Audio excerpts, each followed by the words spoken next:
Let's have a role play. Okay, I'll try to set the situation up. I am your son.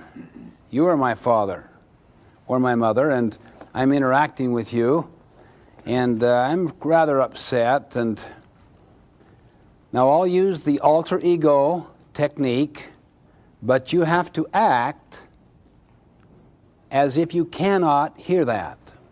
You hear it only as a participant in this process, not in the role. It'll give insight to all of us in our learning role.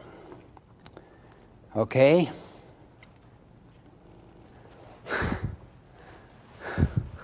I just had it with school, Dad. I just get nothing out of it at all. Tell me more. Well, it just seems to have no value. I mean, it isn't practical. It doesn't deal with life. It doesn't deal with real things. It's just so kind of theoretical, Dad. So what are you telling me? I don't understand, Stephen. Well, I'm just trying to tell you that, I don't know, I don't know if I should even stay in school. I mean, I don't know, I don't see much value in it at all. So you're telling me you're thinking about dropping out? Why not? I mean, my friend Joe did. He did, and he's got a great job, and he is learning a lot more than I am. I'm telling you that right now. He really is, a lot more. Well, I'm not sure that's what you really want to do, is it? Let's talk about it for a second. Boy, I'd like to talk about what I want to talk about, but I don't want to talk about school. Are you listening to me?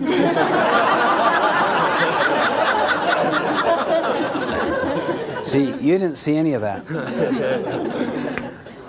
Yeah, Mom, I mean, it's just, I don't know, it's just so frustrating sometimes. I learn so little and everything. Well, if you just apply yourself more. I mean, I've tried to apply myself, and I've really given it, I've been there now for 2 months. I mean, that is a real good effort. Well, I just don't think you're giving it all your effort. I mean, look at your sister.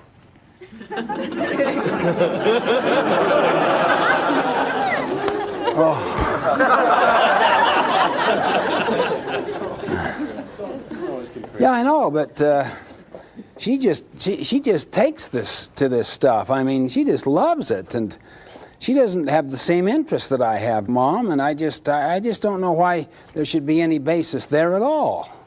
Well, your dad and I work really hard for you to be in this special school.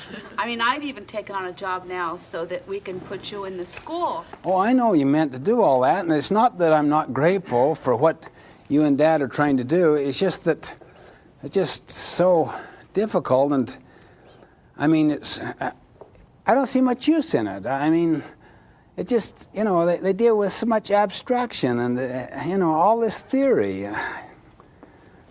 Well, I think you just need to apply yourself better. Maybe if we get you a tutor. Oh, boy, now I've got to deal with that. Well, you can't just quit. You'll never get into the college of Oh, your I choice. wish I could talk about what I want to talk about. But I guess she wants to persist in this, and I'm feeling kind of so bad after all that they've been trying to do and everything. Well, I guess I just don't understand. Maybe you can help me understand what it is that you really want. I don't understand. Well, I sure don't feel understood, but I don't want to get into what I really want her to understand right now. Not after my sister and with all of the things that she and my father have been doing for me on all my life. I'm just trying to say that I just don't know if there's much worth and value to this, Dad. I've given it a good shot, and you know what I mean?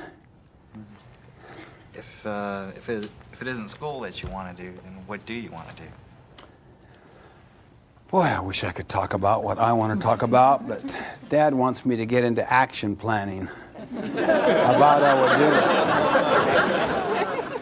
it. Well, I have to confront, you know, all this theory that's being presented every day. And I mean, take the social studies. They never even deal with what stuff's in the newspaper that I even hear you talk about, Dad. just gets me into all of this abstract stuff. In other words, you're saying learning's a tough experience? Well, it's not that. It's just, I don't know. It's just. You know, son, I'd like to relate something to you.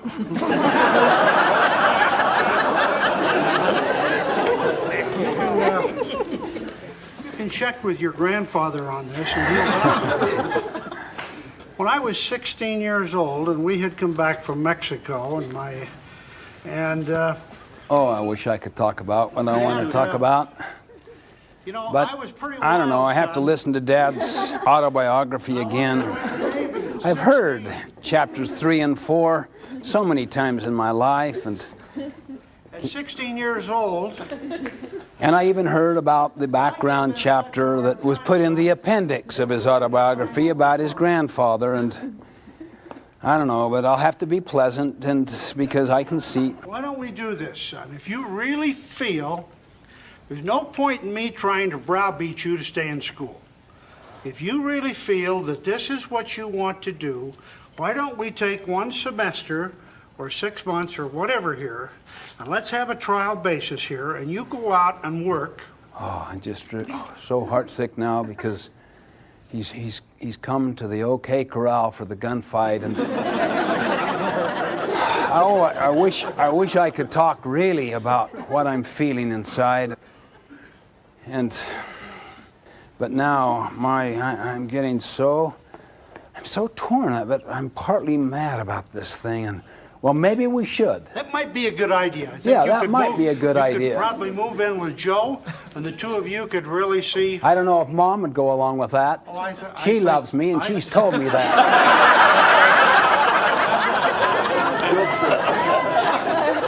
Don't you think I love you, son? Come over here and I'll give you a kiss.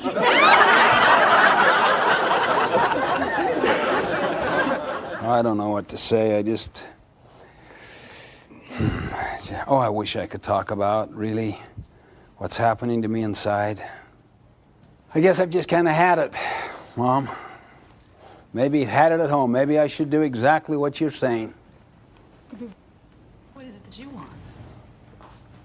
Just notice what happens when you ask questions, when you probe. Notice what happens when you give advice. Remember the stimulus response concept? See, most of us have been trained all of our life. In order to get understanding, ask questions. But when you ask questions, where do your questions come from? Whose autobiography? Your own. Your own frame of reference, your own value system. And you could be so well-meaning, but you're still controlling and directing. So be hesitant about questions. In fact, be hesitant about anything that is autobiographical. Now look, you know what autobiography means? Autobiography, what does that mean? Yeah, out of yourself. Now, the best of intentions, and I can feel your warmth, I can feel your caring without any question. It comes right through your face and your eyes. But if you probe, if you advise, if you evaluate, which means to either agree or disagree, or if you interpret, that means to figure me out, or to have some hidden scenario or theory in your own mind that you're kind of working on. If I could bring Stephen around to this, see, maybe the thing that's really bothering him is this, see. All four are autobiographical.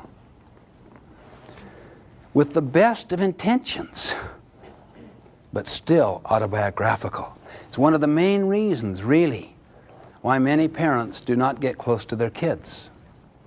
With the best of intentions, they're doing these autobiographical things. They mean so well. It is so real to them. How's it going, son? Fine. Well, what's happening lately, son? Not much. Well, how'd it go in school today? Fine. Well, son, what did you do after school? We kind of played around, played basketball. Who'd you play with? Tom. Just kind of threw around a little. Did you enjoy it? Yeah? What's wrong with you, kid? I'm trying the best I can to help you, to show my care for you, to do something with you. You give me these short, clipped answers, and you talk endlessly with other people. Don't you know what your mother and I have done? Do you have any idea the things we have done, the price we have paid? Now go ahead, son. Open up. Tell us how you feel.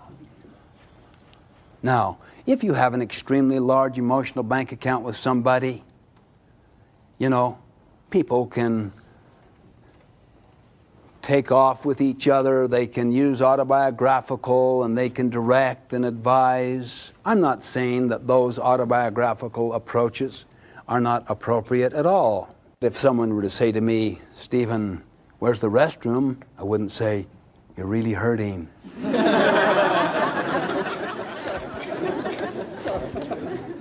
All I'm saying is, if you're really trying to empathically listen within the other's frame of reference,